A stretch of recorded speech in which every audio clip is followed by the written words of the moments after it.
Sudah siap? Sudah siap. Ya, baiklah, inilah nomor undian 7. Waktu kita mulai Cepat, dari baru mulai. sekarang. Assalamualaikum warahmatullahi wabarakatuh. Waalaikumsalam warahmatullahi wabarakatuh. Mati Dewan Juri yang kami hormati seluruh pengurus Perkankas Kalimantan Barat serta Bapak Ibu hadirin dalam rangka penyuluhan lomba cegah perkawinan anak dalam rangka penurunan angka stunting. Baik Bapak Ibu, saya tes semangatnya. Halo Bapak Ibu semuanya. Masih semangat? Semangat dong, daftar lomba ya. Anggap aja kita penyuluhan ya. Saya izin pantun boleh? Jalan-jalan ke kota Pontianak, tidak lupa membeli tali. Perkenalkan, saya Fawaid Akbar, tim penggerak PKK Kota Pontianak. Mohon izin lomba penyuluhan kali ini. Baik Ibu, mari sama-sama kita belajar ya. Saya akan menyampaikan penyuluhan tentang cegah perkawinan anak dalam rangka menurunkan angka stunting. Baik Bapak Ibu, saya mau tanya boleh ya? Ada yang tahu nggak ini tentang gambar apa Bapak Ibu? Ayo. Iya benar Bapak Ibu, ini adalah gambar seorang anak yang sedang memegang buku KUA. Nah Bapak Ibu semuanya, kita akan bahas tentang perkawinan anak. Nah kita lihat ya Bapak Ibu, saya punya video, kita saksikan bersama ya.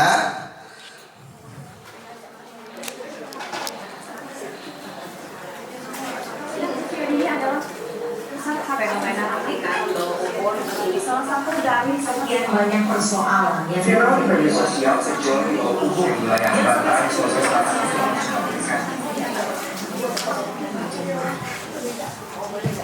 Baik Bapak Ibu, saya mau tanya, apa di lintasan pikiran Bapak Ibu tentang video tadi? Ada yang tahu? Ada yang merasakan? Nah, kalau saya pribadi merasakan, saya miris akan keadaan Indonesia saat ini. Mengapa? Karena UNICEF mengeluarkan data pada tahun 2018, Indonesia berada di peringkat 7 dunia. Sedangkan di negara ASEAN Bapak Ibu, Indonesia berada di peringkat kedua tentang perkawinan anak, di mana angkanya 26,7% atau sekitar 23 juta anak Indonesia menikah di usia sebelum 18 tahun. Tahu nggak Bapak Ibu?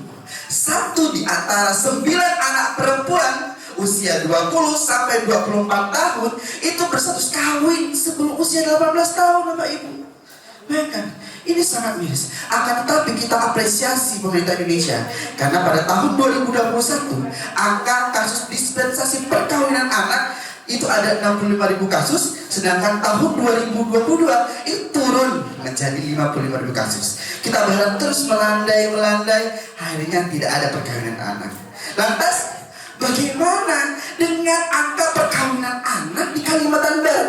Nah Bapak Ibu, di provinsi kita berdasarkan hasil survei Sosial Ekonomi Nasional tahun 2021 bahwasanya Kalimantan Barat memiliki angka 21% tentang perkawinan anak. Tahu nggak Bu? Di atas rata-rata nasional. Ini membuat kita PR kita bersama bagaimana menurunkan angka ini. Bahkan BPS mengeluarkan data 2021 Kalimantan Barat memasuki 5 besar provinsi dengan angka perkawinan anak yang tinggi. Bayangkan, ini mari kita belajar bersama supaya kita cegah perkawinan anak. Baik, sekarang saya tanya, ada yang tahu tentang anak nggak Bu? Tahu ya, saya kasih tahu ya. Nah, anak menurut Undang-Undang Nomor 23 Tahun 2002 yang direvisi menjadi Undang-Undang Nomor 35 Tahun 2014. Anak adalah seseorang yang belum berusia 18 tahun yang termasuk dalam kandungan. Kemudian apa itu perkawinan anak? Adalah perkawinan yang dilakukan oleh seseorang sebelum usianya 18 tahun, yang dimana mereka belum siap untuk mempertanggungjawabkan secara fisik, fisiologis, dan psikologis tentang perkawinannya dan mempertanggungjawabkan anak hasil perkawinannya, serta ini besar secara agama dan negara. Nah, Indonesia adalah negara hukum, Bapak Ibu. Bahkan tentang perkawinan saja diatur dalam Undang-Undang Nomor 16 Tahun 2019. Usia minimal perkawinan anak di Indonesia yaitu 19 tahun bagi laki-laki dan 19 tahun perempuan. Ini usia minimal. Usia minimal. Lalu idealnya kapan ya?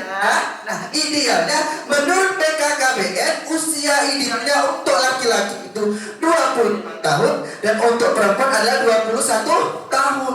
Bahkan ada sumber lain mengatakan bahwasanya Bureau of Census Amerika untuk laki-laki itu 29 tahun dan untuk perempuan 27 tahun.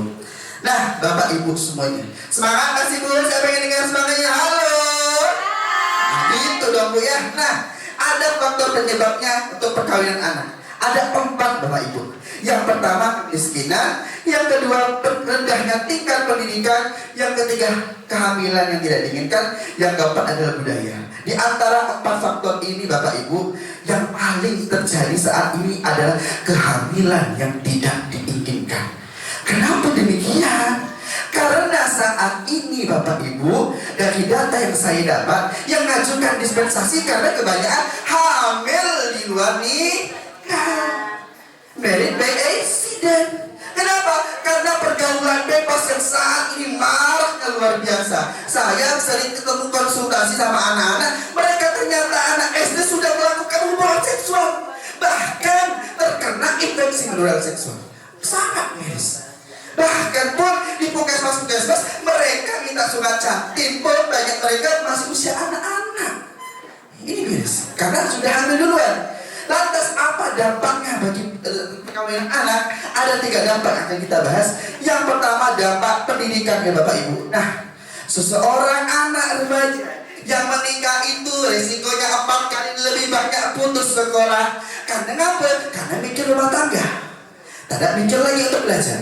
Bahkan dari data yang saya dapatkan 85% anak perempuan pasti mengakhiri pendidikan.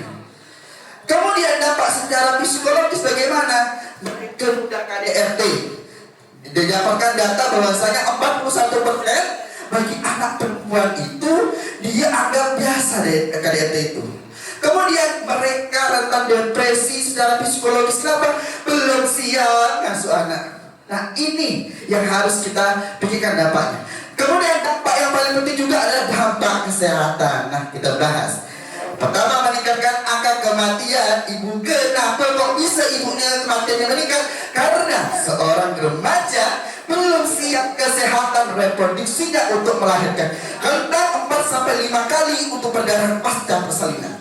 Bahkan bisa jadi robek mulut rahim. Nah ini resikonya lahir kematian. Paham Bapak Ibu? Alhamdulillah. Yang kedua, angka kematian balita meningkat. Karena mengapa? Seseorang remaja yang hamil akan mengandung seorang dan melahirkan anak yang prematur dan BBLR, berat badan lahir rendah, resiko meninggal dalam kandungan ataupun juga setelah melahirkan. Yang ketiga adalah melahirkan anak stunting. Nah, ini korelasi dengan kunjungan kita ya Bu ya. Perkawinan anak dengan stunting. Apa itu stunting? Kita pahami bersama. Gagal tumbuh seseorang anak di mana tinggi badannya Bu tidak sesuai dengan usianya. Nah ini diakibatkan oleh karena kekurangan gizi kronis dan infeksi berulang sejak 1000 hari pertama kehidupan. Kapan tuh? Sejak dalam kandungan. Bagaimana kita menilai anak stunting? Jangan mentang-mentang pede, kau stunting. Bukan, bawa ke posyandu, bawa ke dokter karena harus diukur tinggi badannya apakah masuk di bawah 2 standar deviasi kurva WHO atau tidak. Kalau di bawah itu berarti anaknya stunting. Dampaknya apa? Nah, dampaknya selain tubuhnya pendek, dia kecerdasannya akan berkurang.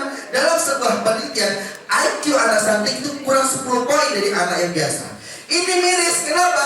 Bagaimana relasi kita ke depan? Lalu Bapak Ibu tahu nggak hubungan penyuluhan perkawinan anak dengan stunting ini apa? Gini Bapak Ibu, kita sama-sama belajar. Anggap ini remaja, saya remaja, saya perempuan, misal. Saya ngandung, sedangkan remaja ini butuh asupan nutrisi yang banyak. Kenapa? Karena masa pertumbuhan. Kemudian dia hamil pula.